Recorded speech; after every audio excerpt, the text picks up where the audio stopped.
nós vimos que computadores tratam de informação, que eles, pelo menos na parte central deles, que eles trabalham com símbolos, né, e que, em particular, só com dois símbolos, que são 0 e 1, né, que a gente costuma designar por 0 e 1.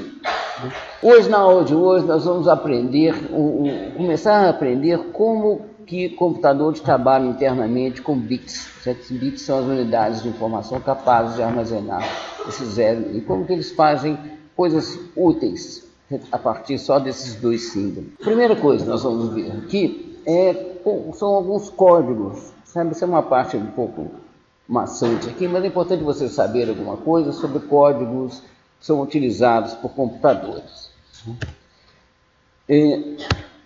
Bits, gente, um tanto de bits não quer dizer nada, certo? A não ser que você convencione uma interpretação para eles. Esse estabelecimento de uma interpretação é o que a gente chama de um código. Todo mundo pode criar o código que quiser e a gente faz isso com frequência, certo? Você inventa uma interpretação lá para os seus bits e você utiliza, tá bom?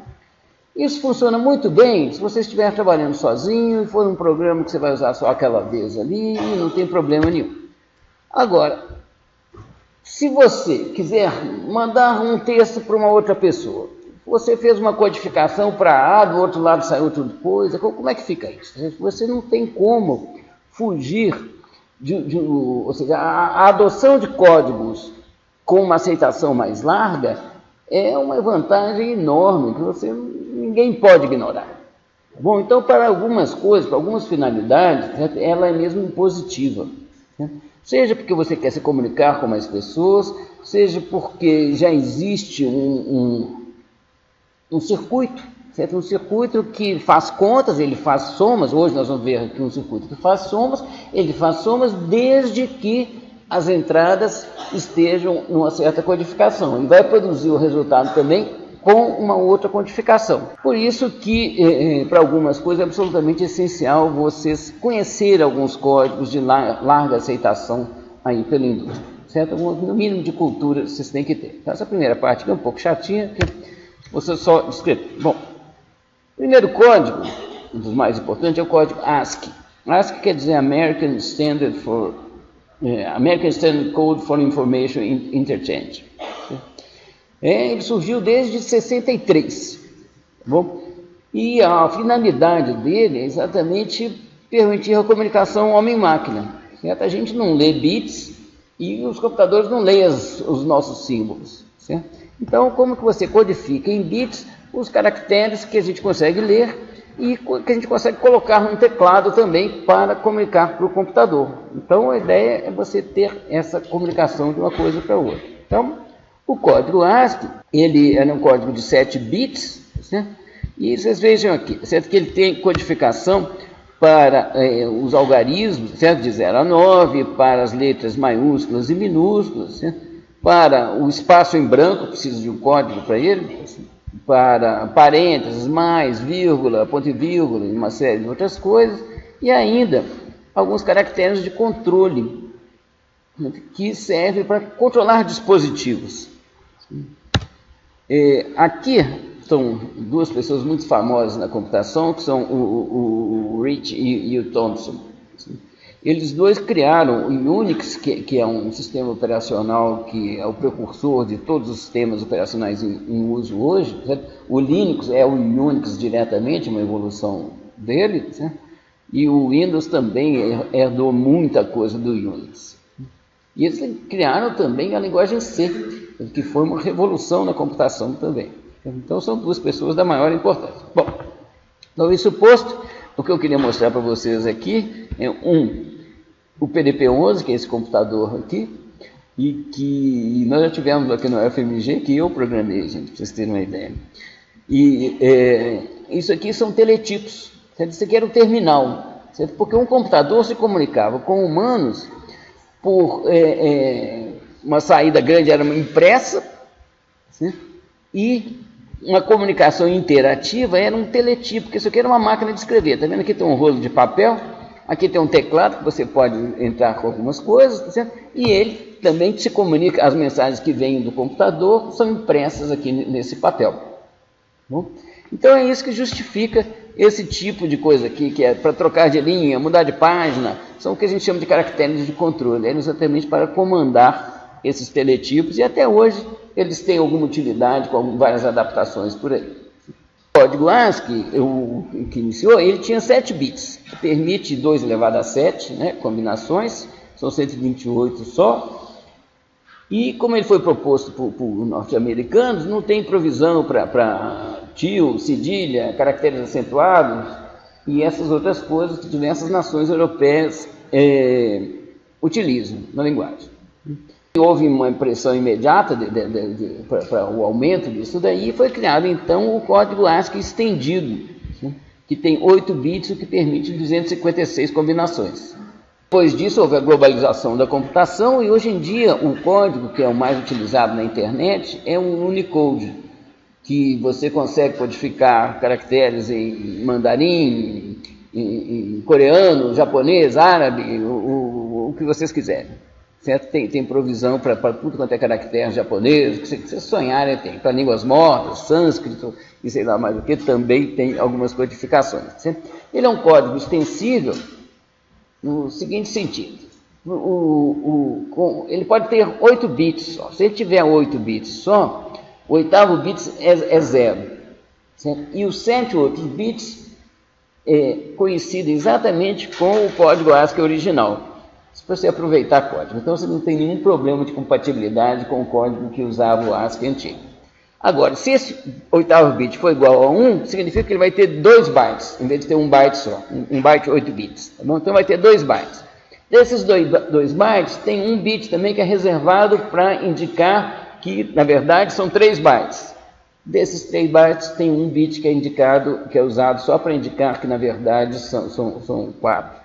Ele vai até 4 bytes. Então, ou seja, isso é o suficiente para codificar tudo quanto é caractere que a humanidade conhece e já conheceu. Agora, para representar números, a gente pode usar ASCII ou qualquer outro código voltado para texto, certo? Você faz o seguinte, ao invés, para representar 1, 2, 3, você pega a representação do algarismo 1, do algarismo 2 e do algarismo 3. Certo? Você gasta com isso aqui 24 bits, considerando 8 bits cada um, né, no ASCII estendido. Isso aqui, gente, é muito bom para a gente entrar com um número e para a gente ler números também, para o computador mandar para a gente, para a impressora ou o monitor exibir para a gente. É por isso que a gente consegue ler depois esses caracteres, tá bom? Mas para fazer contas, não são não. Certo? A notação posicional, tá certo? É muito mais adequada. Nós veremos hoje mesmo por que ela é mais adequada. Tá? Então, a representação mais clássica é de binário sem sinal, que até sem querer apareceu no exercício da primeira vez lá, mas ela é tão simples que não é tanta dificuldade. Bom, a notação do binário sem sinal é a decimal, é posicional, tá certo? Só que com base 2, certo? Igualzinha que a gente utiliza todos os dias.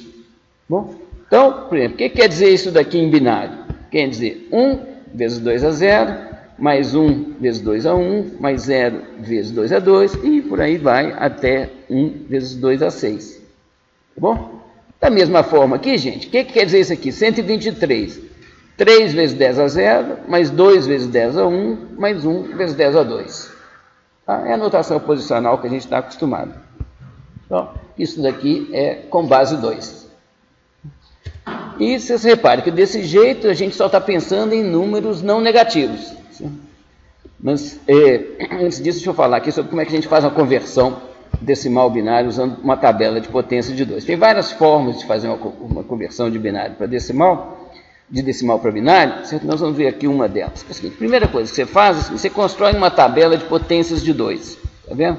Aqui é 2 elevado a 0 é 1, 2 elevado a 2 é 4, 2 elevado a 5 é 32, 2 elevado a 10 é 1024. Você precisa de uma tabela cujo último valor de potência de 2 aqui seja maior ou igual ao número que você quer converter.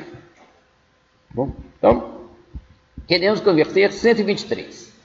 Bom, o que a gente faz? Nós procuramos aqui a maior potência de 2 que não exceda 123. Se você procurar aqui, você vê, é 64, 128 é 7, tá bom? 124 não excede, tá? E a maior de todas, tá? Dessas todas aqui. Bom, então, o que eu faço? Eu vou fazer o seguinte, 123 é igual a 64 mais um troco.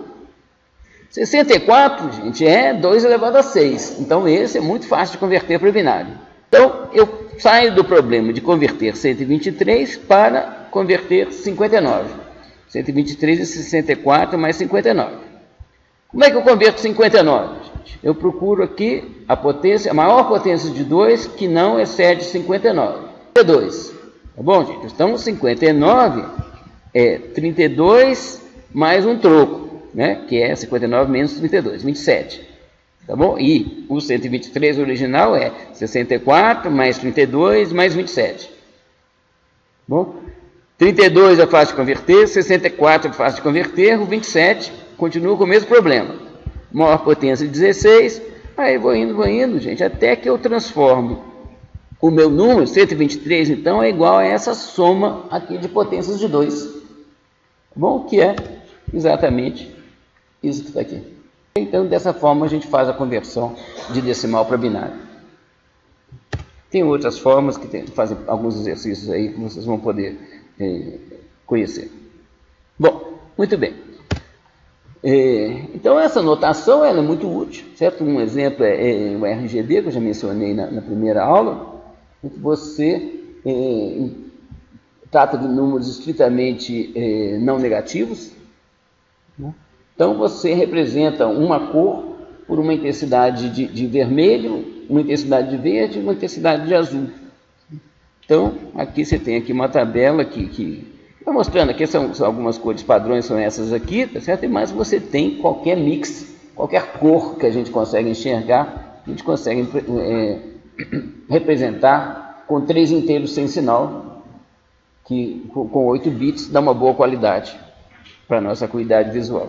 Usando, tem uma outra forma, que agora é o seguinte, eu quero representar números negativos. Como é que eu represento números negativos, gente? Na nossa vida real, que a gente põe um tracinho antes, né? Menos 477, menos 2. Bom, agora, em um computador nós só temos bits, certo? Não tem tracinho. Então, temos que gastar bits temos que representar números negativos utilizando bits, certo? Então, uma forma direta é pegar o tracinho e representá-lo como um bit. Certo? Então, se você tiver 8 bits, por exemplo, você pega o bit mais à esquerda e faz assim, esse bit aqui agora, gente, ele vai ser interpretado como sinal. Bom, os 7 e 8 bits são o valor absoluto. Se esse bit de sinal for 0, o número é positivo. Se ele for 1, o número é negativo. Tá bom? Então, a gente só tem 7 bits para representar o valor absoluto. Então, isso vai de 0 até 2 elevado a 7 menos 1, vai de 0 até 127. Então, significa, juntando o 8º bit, que é o bit de sinal, a gente consegue representar agora de menos 127 a mais 127. E tem uma particularidade que a gente tem menos 0 e mais 0. A gente consegue representar aqui. Bom, essa não é a única forma de representar números negativos. Uma outra é essa daqui, de números negativos com deslocamento. Essa aqui é a interpretação em decimal, tá bom? Desse conjunto de 3 bits aqui, interpretados como binário sem sinal. Bom, então 000 é 0, 001 é isso aqui, 1004 é 4, 111 é 7. Bom, o que a gente faz para representar números negativos? A gente dá no conjunto de bits, nós adotamos a convenção que a gente quiser. Bom, então, nós vamos falar o seguinte, o valor que está representado é a interpretação como binário sem sinal menos 3. Bom, então isso daqui, sem sinal seria 0, ele passa a ser menos 3. Isso daqui, 010, né? Sem sinal seria 2. Na representação com deslocamento é 2 menos 3, que dá menos 1. Bom, até chegar nesse daqui. que seria 7. Bom, interpretado como binário sem sinal.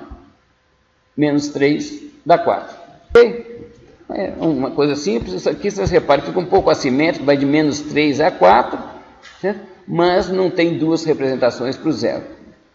E reparem, ou seja, eu tenho 3 bits, não adianta, eu represento 8 coisas diferentes. Quais são essas outras coisas? No caso que a gente está falando de números, você estabelece a convenção que você quiser. Essas duas representações são bastante intuitivas para números com sinal, mas a representação mais utilizada pelos computadores é uma chamada complemento de 2. Certo? Nós vamos ver aqui como é que ela é e por que ela é utilizada. Para 3 bits, você interpreta esses 3 bits dessa seguinte forma. Você multiplica por menos 4 o bit mais significativo, por 2 o segundo bit menos significativo e por 1, certo? O último bit. Tá? Vamos ler isso aqui da seguinte forma. Se esse bit, o B2 aqui, certo? Se ele for igual a 0, isso aqui dá 0. Então, o valor representado é 2B1 mais B0. Isso aqui é a interpretação desses dois últimos bits aqui como binário sem sinal, direto. Quando esse bit vale 1, a gente tem isso aqui indo para frente, tá certo? Positivo. Mas a gente tem um deslocamento de 4 para baixo aqui. Certo? A gente põe menos 4 aqui. Então, olha aqui. Enquanto esse bit aqui é 0, bom, aqui é direto. 1, 0 dá 2, 1, 1 dá 3. Quando ele passa para 1, então você pega isso daqui interpretado como binário sem sinal e diminui 4. Então, 0, 0, 0 é menos 4, por causa desse 1 aqui.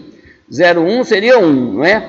Como tem esse menos 4 aqui, ele passa a ser menos 3. Até 1, 1, que seria 3, bom, com menos 4 dá menos 1. Vocês podem estar achando estranho, realmente não é tão intuitivo feito o outro, mas ela tem uma vantagem que é o seguinte: para você obter o complemento de um número, você tem uma transformação aqui que é muito fácil de fazer com circuitos lógicos, certo? Que nós vamos ver agora em seguida também. Certo? Você inverte todos os bits. Se obter menos n a partir da representação em bits de n, tá? Você inverte todos os bits, soma 1 ao resultado da inversão, certo? E faz essa soma como binário sem sinal, bom, e o resultado é a representação em bits de menos n, como nesse exemplo aqui. Tá bom? Olha aqui, ó, 0, 1, 0, bom, é a representação de 2. Bom, em complemento de 2. Tá? Essa aqui é aquela tabelinha mesmo que a gente viu ali. Então, 0, 1, 0, eu inverto os bits, dá 1, 0, 1, que é 5 na base 10. Somando 1, é 6, tá certo? Isso aqui que é 1, 0 é 6, escrito em binário, tá bom? E 1, 0 é exatamente a representação de menos 2, tá bom? Vocês verão que isso aqui dá certo para todos, menos para esse daqui, porque não tem o equivalente. Então, isso aqui significa que você pode utilizar o mesmo circuito que você faz para a soma, você faz subtrações.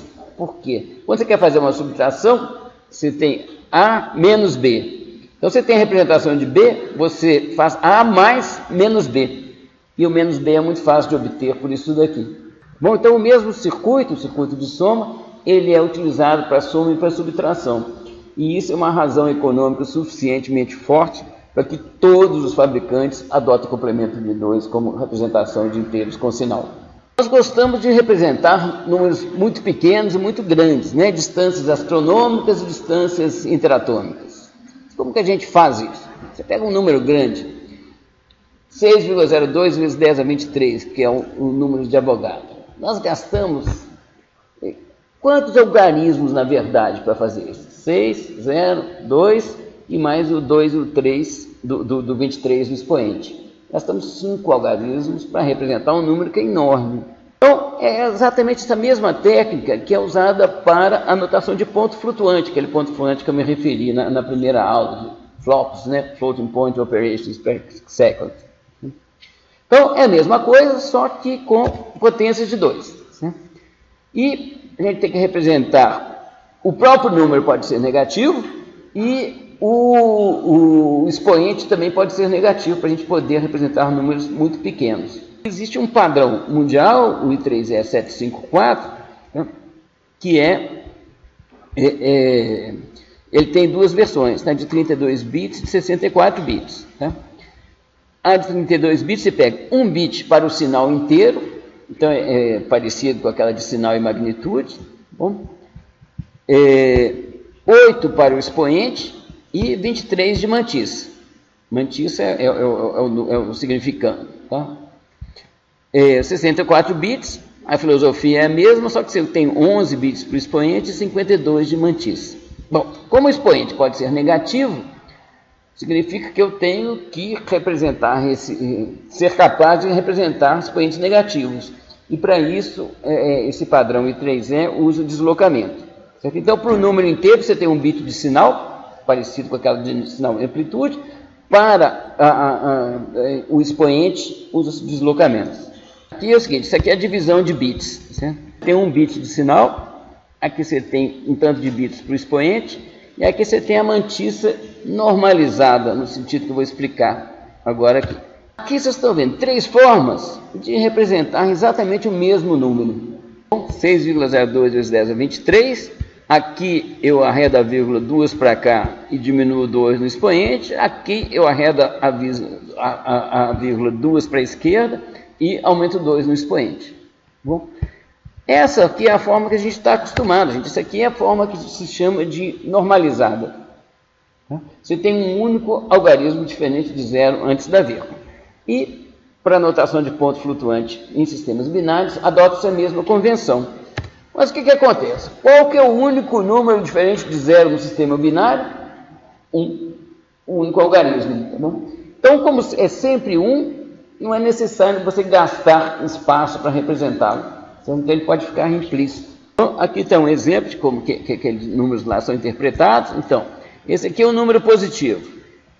Isso daqui, ó, em binário, daria 159, tá? Que é 128, mais 16, mais 8, mais 4, mais 2, tá bom? Daria 159. Mas tem o deslocamento, que é exatamente para com 8 bits aqui eu poder representar expoentes entre menos 127 e mais 127.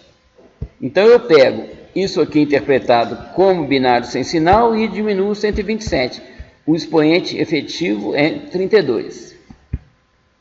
Aqui na mantissa, bom, a mantissa ela tem um implícito aqui, então é 1,1010, não sei o que, todos esses bits que estão aqui. Então isso aqui está só a parte fracionária, a parte inteira é sempre 1. Né? Então isso aqui daria 1, em decimal, tá? Daria isso daqui, e esse aqui é o número representado, ou seja, é 1, isso aqui, ó, 65625 vezes 2 elevado a 32. Tá bom? Que dá isso daqui. Bom, gente, então, com o mesmo número de bits, a gente passa a poder representar números muito grandes e números muito pequenos. Tá bom? Mas, da mesma forma, gente, com 32 bits, nós representamos 2 elevado a 32 coisas diferentes. Nós vamos ver que isso tem consequências. Sabe? Ou seja, quando o expoente é muito grande, uma variaçãozinha na mantissa faz o valor do número dar um pulo muito grande. Entendeu? Então ficam buracos sem representação de inteiros, tá certo? Ficam buracos sem representação na notação de ponto flutuante. Próximo de zero, a representação é muito densa, mas para números com valor absoluto muito grande, ela começa a ficar esparsa. Tem ainda algumas características aqui, que seria bom vocês ficarem sabendo, que tem essa interpretação aqui, ela não é sempre adotada não. Tá bom? Tem algumas coisas especiais. Se você tiver expoentes com todos os bits iguais a 1 ou com todos os bits iguais a 0, certo? Você tem interpretações especiais. 0, por exemplo, é representado por expoente e mantissa iguais a 0. Então tem menos 0 e mais 0, porque tem ainda o bit de sinal. Você tem resultados assim de divisões por 0 e funções que não são válidas para alguns argumentos. Você tem uma convenção. Você tem um circuito que faz contas. Certo? Esse circuito, você manda uma conta para ele fazer. Se a conta é uma divisão por 0, por exemplo, ele tem que voltar. O que é que ele volta? Certo? Ele volta um tanto de bits, ele tem que voltar os mesmos bits. Então, nesse bit, ele volta com a codificação de nota number, certo? NaN. Certo? Ou então, mais infinito e menos infinito são números úteis também. Nós teremos ocasião de utilizar isso aqui nesse curso. Tá? E são representações em bits, certo? Ou seja, todas as representações possíveis, umas certas configurações de bits você usa para representar mais infinito, outra para menos infinito. Mais infinito, quais são as características que ele tem? Mais infinito, mais 4 dá mais infinito. Mais infinito é maior que qualquer outro número, exceto mais infinito também. Bom, e várias outras coisas, contas que a gente é acostumado a fazer.